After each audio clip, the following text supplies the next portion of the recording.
Ito naman po si Butch Bartolome. Butch Bartolome, my sensei, my business mentor.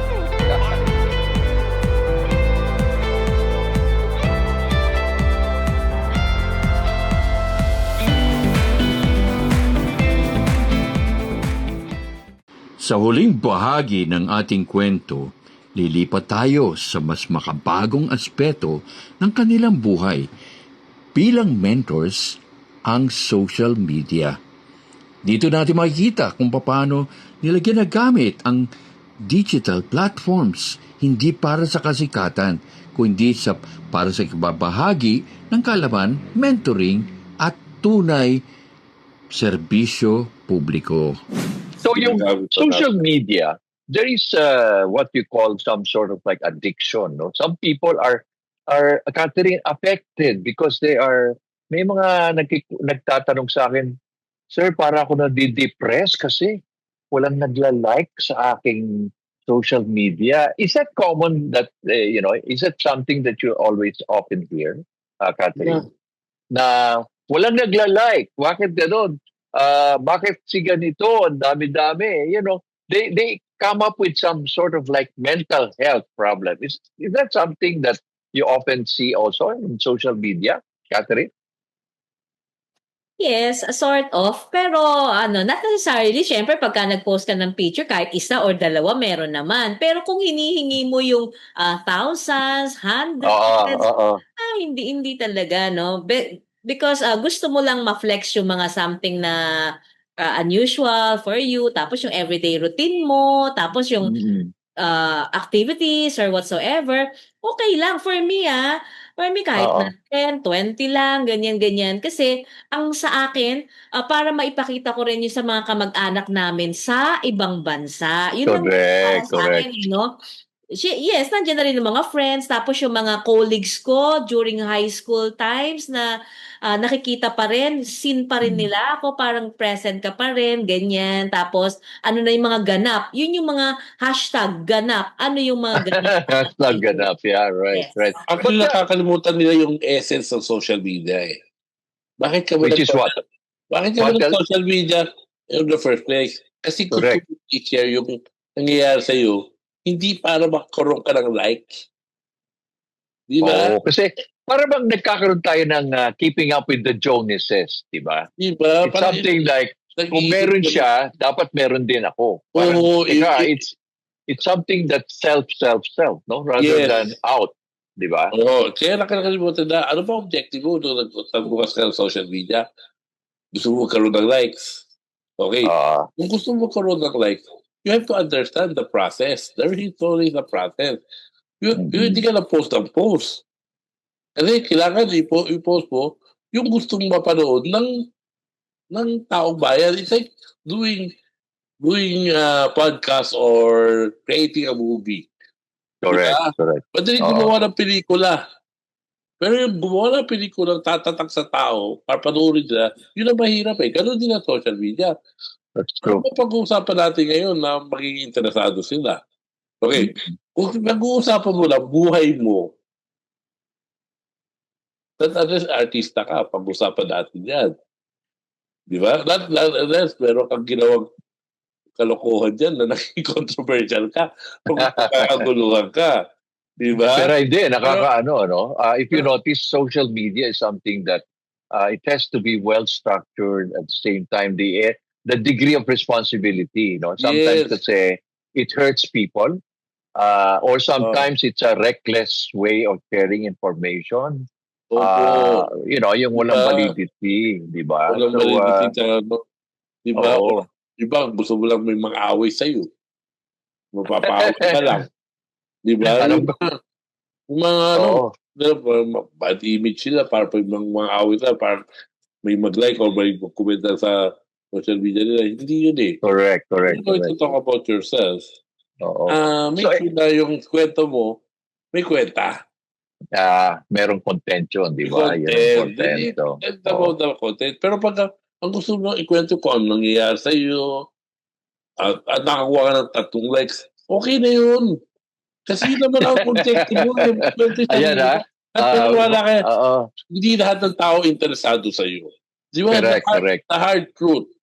Hindi, kahit ako, minsan, nakakuha ko ng less than 5 likes sa isang social media ko. Pero, ayos lang.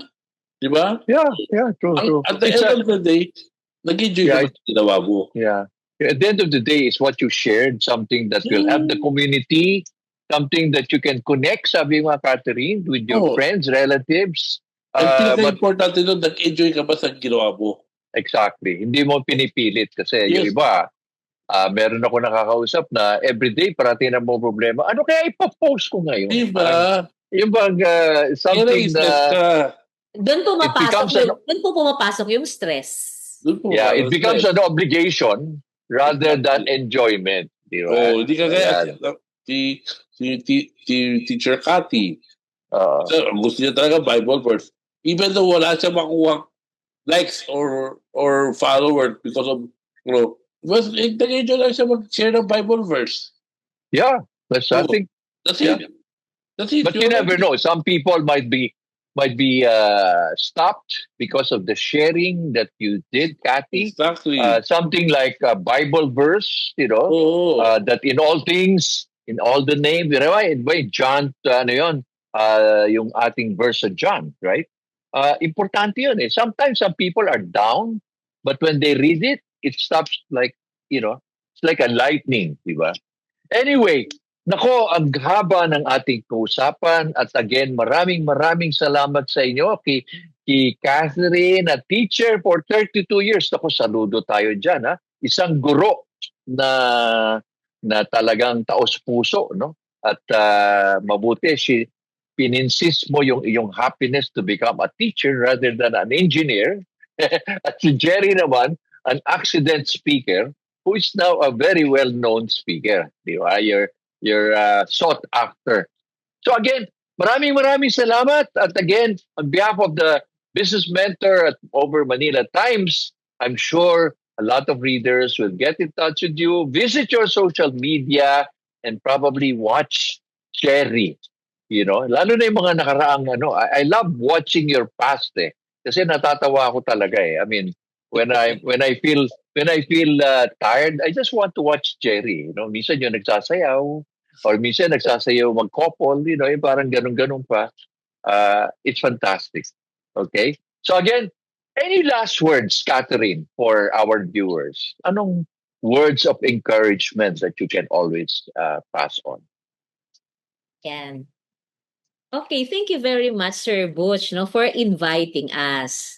So, share ko lang yung short wisdom. So, for me, mentoring to me as an educator means guiding, supporting, and inspiring the MSMEs, our learners, our colleagues to share knowledge, experience, and values. It involves building meaningful relationships that encourage growth, confidence, and lifelong learning. So, mentoring is not only about teaching skills, but also about nurturing character, critical thinking, and a sense of purpose. So sabi sa Jeremiah 29:11, "For I know the plans I have for you, declares the Lord, plans to prosper you and not to harm you. Plans to give you hope and a future." Thank you very much. Wow, ang lalim nun, ha, Jerry, ha? Iba talaga pag meron kang love of your life that can really share such insight. No? Jerry, ikaw naman, ano yung last words na you can share with our viewers? Okay, marami nagtatanong sa akin, bakit ikaw ang The Marketing Sensei PH? Simple lang sagot ko. Hindi because matalino ko, hindi magaling ako. Konti lang ko ang alam ko sa mundong to. Marami pa ako di alam. What makes me different is not because of what I have here, but rather nandito. Exactly. Yung nandito na nagpapakayang i-share ko itong alam ko kahit di ako binabayaran. Exactly. Yeah, right. So, rewards will only come in different ways, right? And again, it's an honor to be with you as part of Go Negosyo. The growing number of mentors, who are dedicated with that advocacy. Yun ang importante. Hindi pera, but advocacy of helping, enjoying the camaraderie.